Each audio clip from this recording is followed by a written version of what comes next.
Thanks for joining me today. Part 2 on the Akashic Fields and Karma. It's a lot of technical stuff. I'm going to try and make it quick because nobody likes a long video. I understand that. I don't like long videos either. So I'll just make a few of them. If anyone's interested in this, I'd appreciate comments. Just so, don't want to spew all this out, waste everybody's time if no one's interested. Okay, so we have to mention that these are just concepts that people have. It's not so much me trying to tell you what to think or even what I think. It's just stuff to think about that's out there. A lot of smart people have ideas about this stuff.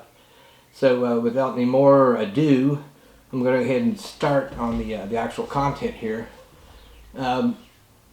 Start off, I want to make a stacked conceptual blueprint of what we're talking about with the field.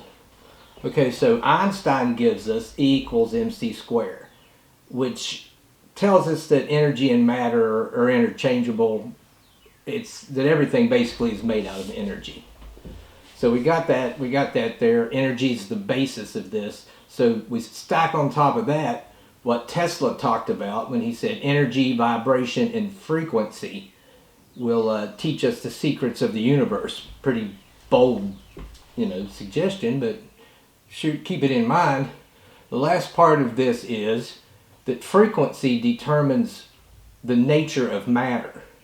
So we've got energy controlling vibration and frequency to actually manifest matter.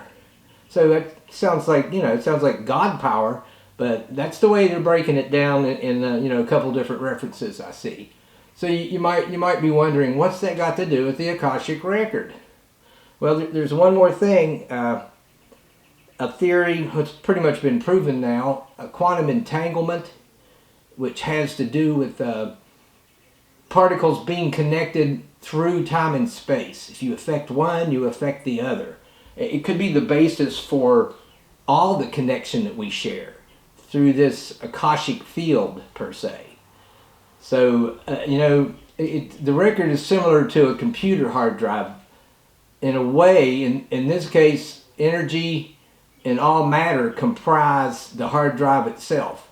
So that's what holds these memories, is our physical world, the Akashic Record, these layers that I speak of, and printed on it, kind of like a three-dimensional hologram that contains all this data.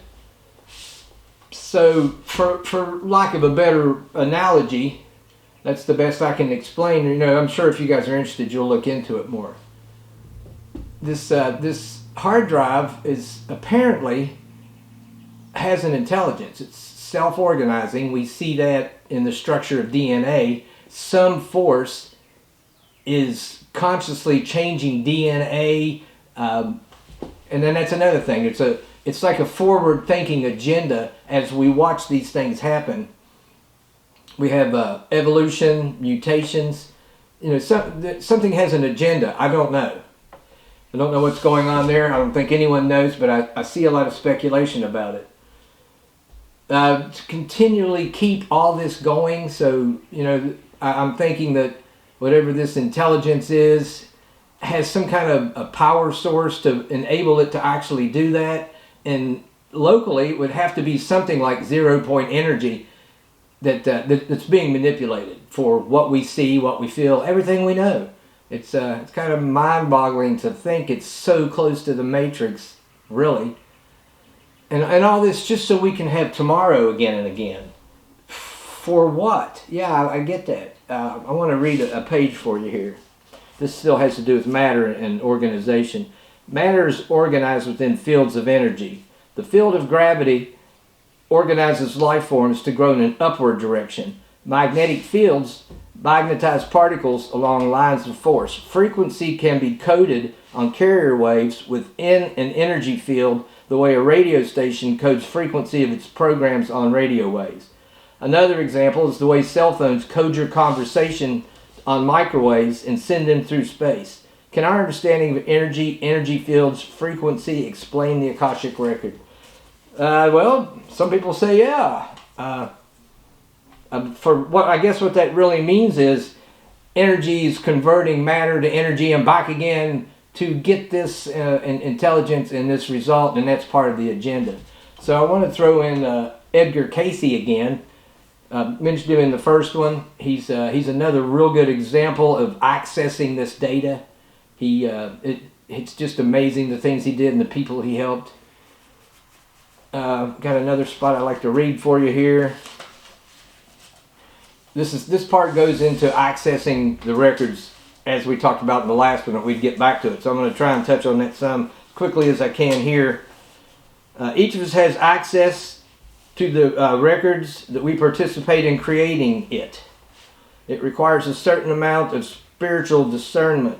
The Akashic Record goes beyond theories of energy and matter to a quantum world of vibrational holography and provides the mechanism for extrasensory perception, such as telepathy. The record has more to offer than enhanced ability. In addition, the Akashic Record can reveal your soul's path, purpose, mission, and destiny. Reading the records provides intensely significant and life-changing information. Well, I know it did for me. Still does, and it's just amazing. The more you see, the more you learn. You know, it's a cycle. Anyway, it's something you should think about if you got questions about that. The feelings we get and the way that we receive data, generally, school of thought. The first one is intuition. The main sense, gut feelings, information we get from the situation connected to that part of the consciousness. So here we are, our meat puppet body. Basically, consciousness not here, just receiving here, and we're trying to connect to that part of the conscious universe to get this information. Hope that sounds confusing. I hope I didn't confuse you. Okay, but basically, intuition is your best primary source. You know, your gut feeling. Something tells you. Most of you all who listen to it will know that it has value. The second way, and I do this too, meditation. Check out The Wild Divine. It's kind of a video game, a website that helps people learn how to open up, meditate, and get results. Another issue you may have when you start receiving this information is you have to trust your first impression. Conscious thought, when you throw in your conscious personality and your agendas, it's going to reflect your personal bias. So continually do a gut check as you accept this information and try to use it or learn from it. Your filters are going to reflect in that largely, unless you can get past the point where you're not listening to that, and that's a big point in getting a true message.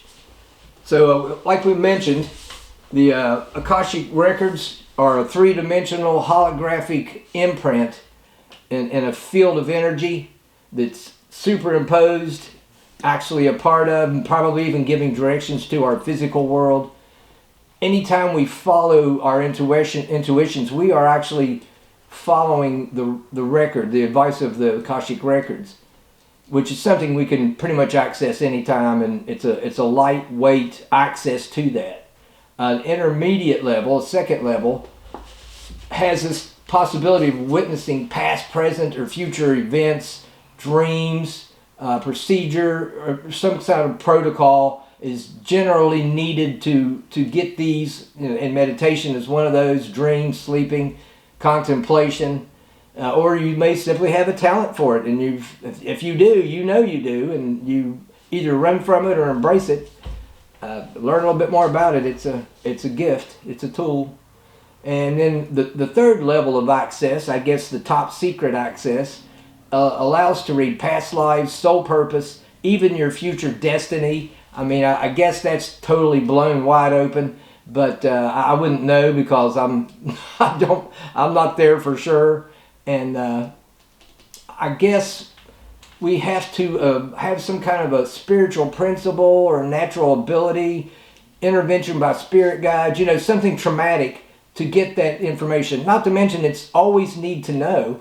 So you're not going to just blaze in there and find out stuff accidentally. You know, until you're ready for it, you probably won't see it. We only get information that we are ready for, so we have to grow spiritually for deeper access. If you're looking for something specific, the reference says that you have to attain a resonance with whatever that is. I guess the resonance would be equivalent vibration to access it in the record. Love and compassion are necessities, not luxuries. We've talked about that on just about every video. Without those, humanity cannot survive. I mean, I don't know how to get any simpler than that, but that's the key to a lot of this, really, is trying to do that. I mean, no one's like that all the time, but it's an aspiration. I'm going to let it go. I'm trying to keep it short. I know a lot of this stuff was quick and maybe deep, but leave a comment if you have a question. Look it up on the internet. I'm going to try and keep these shorter so people actually watch it. Nobody wants to watch quantum mechanics for 20 minutes. I'm not even students generally. So next video, going to deal with guiding soul evolution, capacity to increase love, your spiritual identity, where you're at, where you'd like to be, stewards of the earth, and co-creating. I can't wait to talk to you about that, but we're going to have to wait till next week.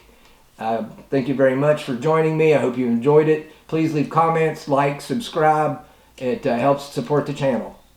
Y'all have a great day. Bye. Thank you.